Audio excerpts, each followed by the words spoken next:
Sir one final question to you. అంటే నార్మల్గా ఈ వాస్ట్ కెరీర్ అసలు ఎన్ని డిఫరెంట్ టైప్ ఆఫ్ రోల్స్ చేశారు. ఎవ్రీ ఏజ్ ఆఫ్ ఆడియన్స్కి ఏదో ఒకలా కనెక్ట్ అయ్యే ఉంటారు వాళ్ళ లైఫ్లోని.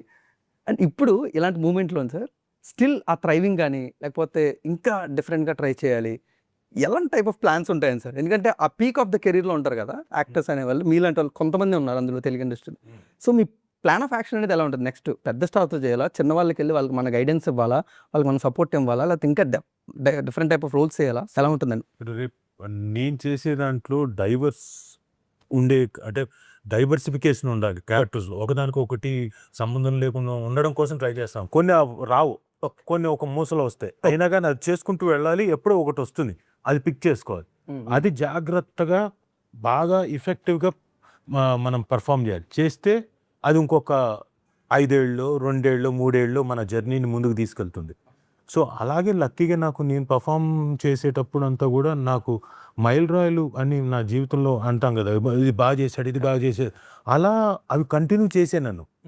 లేకపోతే cinema industry is such a volatile industry. మనకేంటంటే రేపేంటో మనకు తెలీదు. ఈరోజు ఓకే, ఈ 4 రోజులు పని ఉంది అయిపోతుంది, తర్వాత 6 నెలలు ఖాళీగా ఉండొచ్చు, 6 ఏళ్ళు ఖాళీగా ఉండొచ్చు, లేదా 16 ఏళ్ళు ఖాళీగా ఉండొచ్చు. సడన్గా మళ్ళీ ఎప్పుడో మళ్ళీ వస్తుంది. రైట్. సో ఇవన్నీ మనం ఏమి చెప్పలేం. బట్ కంటిన్యూస్గా నేను ఇదే ఇండస్ట్రీలో అలా కొనసాగుతున్నా అంటే ఐఎమ్ వెరీ లక్కీ. రైట్.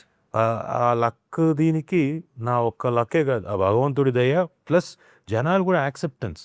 వాళ్ళు కూడా రాజీవ్ని చూడడానికి ఇష్టపడతారు కాబట్టి డిఫరెంట్ క్యారెక్టర్స్లో వాళ్ళకు కూడా నేను థ్యాంక్స్ చెప్పుకోవాలి. దానికన్నా ముందు వాళ్ళకి థ్యాంక్స్ చెప్పుకునే ముందు డైరెక్టర్సు, ప్రొడ్యూసర్సు రాజీవ్ కావాలి అని పిక్ చేసుకోవడం ఉంది కదా, అది కూడా చాలా ఇంపార్టెంట్. లేకపోతే మనం ఏమీ చేయలేం. So it is all coordination and I'm thankful to each and every one. నా ఈ జర్నీలో ఎవరైతే ఉన్నారో directors, assistant directors, producers, fight masters, dance masters, every one, production people, light mens, అందరికీ ఐఎమ్ వెరీ థ్యాంక్ఫుల్ టు. అంటే రీసెంట్గా ఒక serial star హీరోతో యాక్టర్తోని ఇంటర్వ్యూ చేస్తున్నప్పుడు వాళ్ళు అన్నారు సార్, ఎందుకు సీరియల్ యాక్టర్స్ సినిమాల్లో సక్సెస్ అవ్వట్లేదు అంటే రాజీవ్ గారు లాంటి థింకింగ్ ఎవరికి లేదు. సీరియల్లో యాక్టర్గా ఉన్నాను, సినిమాల్లో కూడా నేను వెళ్ళి హీరోగానే ఉంటాను, నాకు సైడ్గా యాక్టర్స్ ఇస్తాను, సపోర్టింగ్ యాక్టర్స్ ఇస్తాను, నేను చేయను. సో అలాంటి థాట్ ప్రాసెస్ కానీ అంత ఒకదానికి స్టిక్ అయ్యే అంత వైడ్ మెంటాలిటీ కానీ చాలా తక్కువ మందికి ఉండడం వల్ల మేము సీరియల్లో సక్సెస్ అయినంత సినిమాల్లో సక్సెస్ అవ్వట్లేదు అన్న. Hats off to you sir. అంటే ఆ ఏజ్లోనే మీరు అవన్నీ ఆలోచించి వచ్చిన ఆపర్చునిటీ గ్రాప్ చేసుకొని సచ్ గ్రేట్ థింగ్.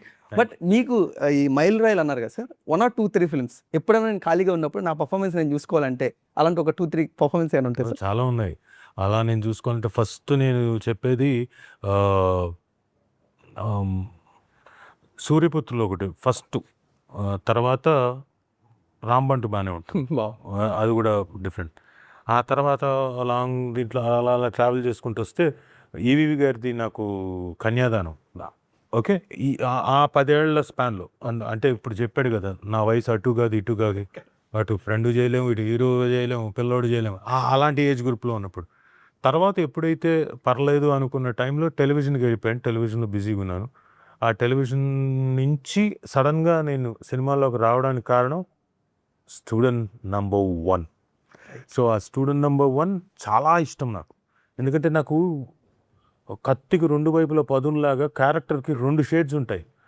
ఒక దీంట్లో ఏమో అన్నట్టుగా మాట్లాడుతూ ఉండాలి, ఇంకో చోట అమాయకంగా భయ్యా అలాంటి భయ్యా ఓకే అయితే వెళ్ళి వస్తాయి ఇప్పుడే అని చాలా ఫాస్ట్గా చేయాలి. అది చెయ్యగలిగిన నటుడు రాజీవ్ అని నమ్మాడు కాబట్టి జక్కన నా కోసం ఫైట్ చేసిన నా క్యారెక్టర్లో పెట్టాడు. ఇంకా అక్కడి నుంచి నేను వెనక్కి తిరిగి చూసుకోలేదు.